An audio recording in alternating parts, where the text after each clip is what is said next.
안녕하세요, 주인장입니다. 여러분들 여자라면 누구나 내가 사랑하는 사람이 나한테 질리지 않고 끊임없이 열정을 느끼길 바라는 마음은 다 똑같을 겁니다. 하지만 시간이 지날수록 이 사람이 나한테 익숙해져 가고 나를 대하는 태도도 조금씩 돌아갑니다. 그때 우리는 이 사람이 원래 모습으로 돌아가는구나 이렇게 생각은 하지만 마음속에 조금 섭섭한 마음이 드는 것도 사실이에요. 하지만 여러분, 여기서 남자의 태도가 변하고 원래 모습으로 돌아가는 게 다 똑같은 상황만 있는 건 아니에요. 관계가 지속되다 보면 처음 같은 모습을 한결같이 원하는 것은 어려울 수도 있습니다. 그렇지만 남자가 정말 사랑이 전제가 된 상황에서 나에 대해서 익숙해졌기에 태도가 변하는 것과 나란 여자에 대한 매력을 더 이상 느껴지지 않아서 여자로서 나를 사랑하는 마음이 줄어드는 것은 천지 차이가 있는 얘기겠지요. 오늘은 예쁜 여자들보다 연애를 더 현명하게 잘하는, 남자가 질리지 않고 오랫동안 여자에게 열정을 유지하도록 만드는 여자의 특징 3가지 얘기해 드리겠습니다.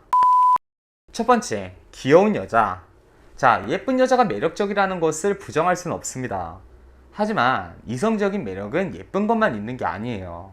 결국 예쁜 것이든 섹시한 것이든 귀여운 것이든 매력이란 상대가 나로부터 받는 자극인데, 사실 예쁘다라는 자극의 종류는 생각보다 오래가는 자극의 형태는 아닙니다. 우리가 예쁜 차를 사도 어느 정도 시간이 지나면 똑같아 보이고, 예쁜 옷을 사도 처음엔 예뻐 보였다가 나중에 가면 점점 질리기도 합니다. 그리고 고품격스러운 예쁘기만 한 고양이보다 많은 사람들이 선호하는 건 조금 못생겼더라도 애교가 넘치는 강아지에 대한 선호도가 높죠. 사람도 똑같습니다.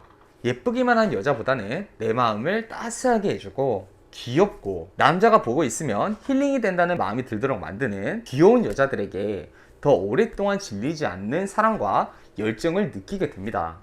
그래서 부성애를 가지도록 만드는 것이 참 무서운 매력인 거죠. 부성애라는 게 마치 내가 하고 싶은 대로 다 해도 남자가 나를 포용해주는 사춘기 딸처럼 구는 게 아니라, 아버지가 힘들게 야근을 하고 와서 집에 들어왔을 때 아직 잠도 안 자고 아빠를 외치면서 달려와서 안기는 그런 딸들에게 느껴지는 그 감정을 남자한테 주라는 거죠. 또 너무 딸처럼 의존하는 모습만 보일 게 아니라 반전 매력으로서 남자가 힘들 때 기댈 수 있는 여자라면 더할 나위 없을 겁니다. 이런 부상해를 자극하고 싶은 여자들이 남자가 힘들어하면 그럼 나한테 기대 너도, 이렇게 얘기하지만 사실 남자가 나를 보기에 난 그저 애기 같은 여자에 불과하다면 남자가 의지를 하고 싶어도 의지가 되질 않습니다. 그래서 항상 이 귀여운 매력이란 성숙함이랑 조화를 이룰 때 가장 베스트 오브 베스트가 되는 거예요. 두 번째, 남자가 스스로 자신의 삶에 동기부여하도록 만드는 여자. 자, 여러분, 제가 20대들한테요, 너 진짜 이때 연애 잘해라 이렇게 얘기를 하는 이유가 뭐냐면, 여러분 20대들은 자기 삶에 대해서 아직 방향을 다 못 잡은 경우가 많죠. 내가 어떻게 살아야 되고 내가 인생에서 행복을 느끼는 시간은 언제고 이런 게 아직 명확하지 않아요. 그래서 20대 때 연애를 하면 여자친구 혹은 남자친구만 만나면 정신을 못 차리고 일도 그만두고 그 사람이랑만 있으려고 하고, 또 그 사람의 성향을 카피하게 됩니다. 그 사람이 술 먹고 노는 걸 좋아하면 어느샌가 나도 그런 모습을 닮아 있고, 사소한 말습관이라도 그 사람이 욕을 잘한다면 나도 어느샌가 입이 험해져 있고, 이렇게 연애도 하나의 삶의 환경인 거예요.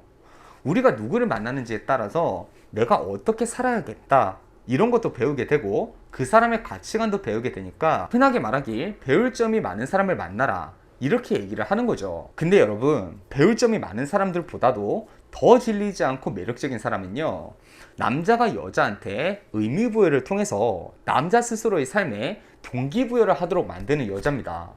내가 사실 교양도 모자라고 아직 아는 게 많이 없더라도 내가 만나는 여자가 교양도 있고 삶에 대해서 나보다 진취적이고 인성적으로도 바르다면 자연스럽게 남자는 여자한테 자신이 어울리는 남자가 되고 싶다는 욕구가 생기게 됩니다.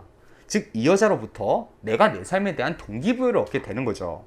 삶에 대한 동기부여는 사람이 살아가는 것에 있어서 굉장히 중요합니다.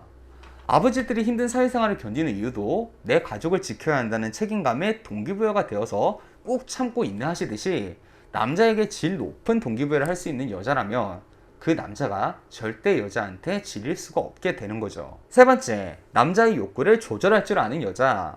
자, 여러분, 살짝 민망할 수 있지만 저는 남자의 성적 욕구를 포함해서 남성의 욕구를 지배하는 여자가 꾸준히 사랑받는다라는 말에 동의합니다. 남자가 원할 때마다 남자의 욕구를 해소해 주거나 연애에서 남자가 원하는 바를 다 들어준다면 남자의 열정이 유지되기가 어렵습니다. 이건 욕구 충족의 특징이에요. 자, 여러분, 욕구란 상대가 나한테 열정을 쏟게 만드는 동기부여입니다. 그러나 욕구는 충족이 되고 나면 그건 더 이상 욕구가 아니게 되죠. 흔히 말해서 잠자리 이후에 태도가 바뀐 남자, 이런 얘기도 남자가 욕구를 충족했기 때문에 더 이상 나한테 열정을 쏟으려는 동기부여가 생기지 않게 되는 거예요. 그래서 욕구는 결국 충족을 시켜주되 완전 충족을 시켜주면 안 되는 겁니다. 상대방이 가지고 있는 욕구의 한 70% 정도만 충족을 시켜주면서 30% 정도는 항상 불만족을 가지고 있게 만들어야 남자가 꾸준히 나한테 열정을 느낄 수 있게 되는 거예요. 스킨십을 예로 들 때 남자가 한 번 관계를 가질 때 충분히 나한테 만족은 하지만 자신이 원할 때마다 쉽게 나랑 관계를 가질 수는 없고 긴장감을 유지하도록 하는 게 좋은 방법이 되는 겁니다. 이런 남자의 욕구를 조절할 줄 아는 여자한테 남자는 질리지 않게 되는 겁니다. 자, 여러분, 오늘 이렇게 예쁜 여자들보다 질리지 않는 여자들의 매력 포인트들을 알아봤습니다. 예쁜 여자가 매력적인 것은 부정할 수가 없습니다. 하지만 외모는 연애 초기에 가장 큰 영향을 주는 요소고 시간이 갈수록 내 행동적인 매력에서 남자의 감정이 유지가 된다고 보시면 되겠습니다. 자, 여러분, 오늘 강의는 여기까지였고요. 저는 연애 언어 주인장이었습니다. 자, 여러분, 오늘도 행복한 하루 하세요.